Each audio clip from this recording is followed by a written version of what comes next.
প্রধানমন্ত্রীর বাসভবন যমুনার ঠিক সামনের সড়কে কিছুক্ষণ আগেই তীব্র বৃষ্টিপাত এবং ঝড়ের কারণে বিরাট একটি গাছ কিন্তু ভেঙে পড়েছে। আমরা সরাসরি এই মুহূর্তে সেখান থেকে আপনাদেরকে যুক্ত রেখেছি এবং সরাসরি দেখানোর চেষ্টা করছি যে ঠিক কিছুক্ষণ আগেই যে তীব্র যে বৃষ্টিপাত হয়েছে এবং ঝড় হয়েছে, সেই ঝড়ের কারণে কিন্তু আহ এই যে গাছ ভেঙে পড়েছে, সেই ভেঙে পড়ার চিত্র কিন্তু আমরা এই মুহূর্তে সরাসরি দেখতে পাচ্ছি। অর্থাৎ এতে বোঝাই যাচ্ছে যে কত বিরাট একটি গাছ এটি আসলে ভেঙে পড়েছে।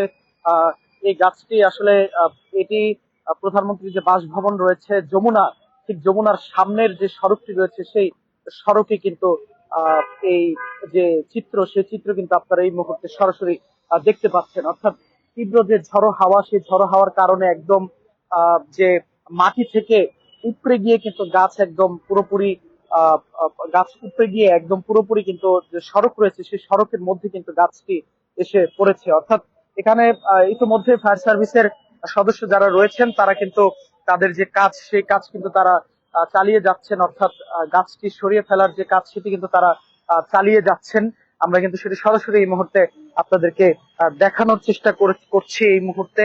অর্থাৎ যে তীব্র যে বর্ষণ, অর্থাৎ ঝড় এবং বর্ষণের কারণে কিন্তু এই যে ঘটনাটি ঠিক কিছুক্ষণ আগেই আহ, আহ, এই যে ঘটনাটি ঘটেছে, অর্থাৎ তীব্র যে ঝড়ের কারণে যে বিরাট যে গাছটি দেখতে পাচ্ছেন, এই গাছটি কিন্তু ভেঙে এক প্রকার যে প্রধান যে সড়ক রয়েছে সেই সড়কে কিন্তু আসলে পড়েছে।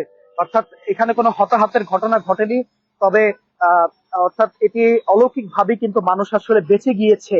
অলৌকিক ভাবে মানুষ বেঁচে গিয়েছে যে যে কোনো বড় ধরনের যে দুর্ঘটনা, বড় ধরনের দুর্ঘটনা কিন্তু ঘটতে পারতো, কিন্তু সেই দুর্ঘটনা থেকে কিন্তু সৃষ্টিকর্তা রেহাই করেছেন। অর্থাৎ এত বড় যে গাছ দেখতে পাচ্ছেন, এই গাছটি যদি কোনো গাড়ির উপরে পড়তো এবং মানুষের উপরে পড়তো, নিঃসন্দেহে গাড়িটি কিন্তু একদম দুমড়ে মুচড়ে যেত এবং সঙ্গে সঙ্গে যারা থাকতো গাড়িতে তাদের কিন্তু যে হতাহতের ঘটনা বা মৃত্যু, সেটি কিন্তু হওয়ার কিন্তু সম্ভাবনা ছিল। তবে সৃষ্টিকর্তা আসলে রক্ষা করেছে এবং এই ঘটনার পরপরই কিন্তু এখানে যমুনার সামনে প্রধানমন্ত্রীর যে বাসভবন রয়েছে যমুনার সামনে, সেই যমুনার সামনের সড়কটি কিন্তু বন্ধ রয়েছে। এক পাশের সড়ক, অর্থাৎ এই পাশ দিয়ে যানবাহন চলাচল করছে, আর এই পাশ দিয়ে কিন্তু আহ, আহ, আহ, যান চলাচল বন্ধ রয়েছে।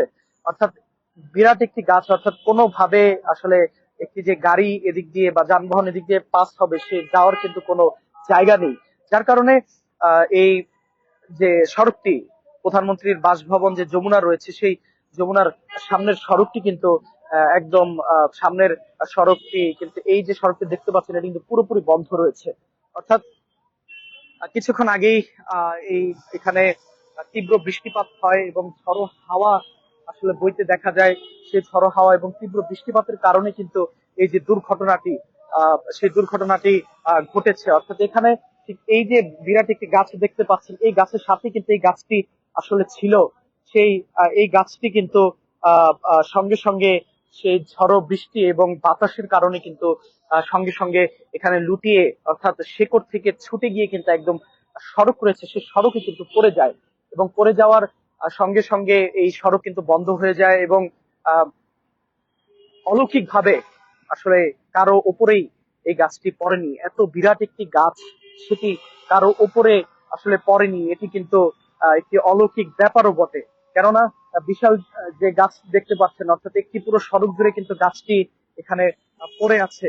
এই গাছটি যদি কোনো গাড়ি বা যানবাহনের উপরে পড়তো, কোনো মানুষের উপরে পড়তো, তাহলে কিন্তু নির্ঘাত এখানে অনেকের মৃত্যু হয়তো নিশ্চিত হয়ে যেত এই সড়কেই। অর্থাৎ বিরাট একটি আহ, বড় একটি দুর্ঘটনা থেকে কিন্তু আসলে সৃষ্টিকর্তা মানুষকে রক্ষা করেছেন।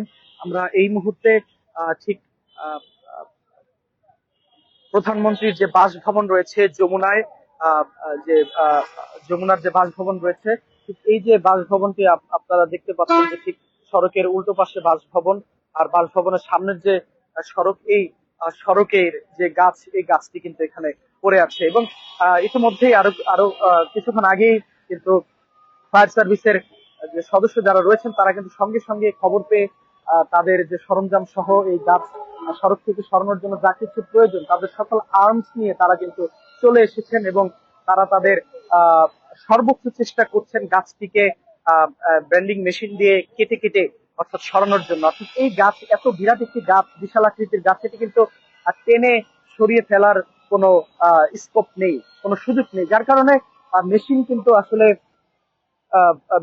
আসলে লাগাতেই হবে এবং এবং সেই প্রযুক্তির ব্যবহার ছাড়া কিন্তু এই গাছ সরানোর মতো আসলে কোনো আহ, উপায় হবে না। তো যার কারণে আমরা এই মুহূর্তে যেটি দেখতে পাচ্ছি যে প্রধান উপদেষ্টার প্রধানমন্ত্রীর যে বাসভবন যমুনা, সেই যমুনার ঠিক সামনের সড়কে আমরা এই মুহূর্তে সরাসরি দেখানোর চেষ্টা করছি।